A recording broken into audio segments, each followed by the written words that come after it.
গোজামিল টিভিতে সবাইকে স্বাগত জানিয়ে শুরু করছি আমি আয়েশা সিদ্দিকা। শুরু করছি সংবাদের শিরোনাম। যুদ্ধবিরতি লঙ্ঘন করে দক্ষিণ ও পূর্ব লেবাননে ইসরায়েলের বিমান হামলা। বিশ্বের সবচেয়ে বড় পারমাণবিক বিদ্যুৎ কেন্দ্র ফের চালুর উদ্যোগ জাপানে। রাশিয়ার সঙ্গে চুক্তির মেয়াদ শেষ, নতুন পারমাণবিক যুক্তির আহ্বান ট্রাম্পের। ভারতের সিকিমে ভূমিকম্প, বাংলাদেশও প্রভাব।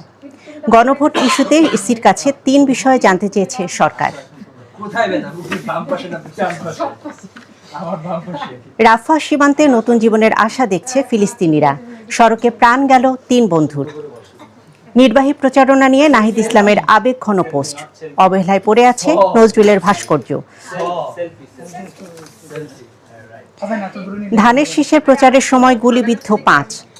সিকিমের ভূমিকম্পে কেঁপে উঠল রংপুরের কয়েকটি জেলাও। বিএনপির প্রার্থীকে সমর্থন হেফাজত আমিরের। হজ যাত্রীদের ভিসা ইস্যুর তারিখ জানালো সৌদি। বরিশালে জামায়াতের জনসভায় মানুষের ঢল।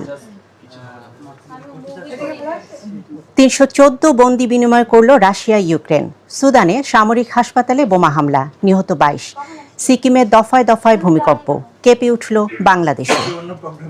শুনছিলেন সংবাদের শিরোনামগুলো।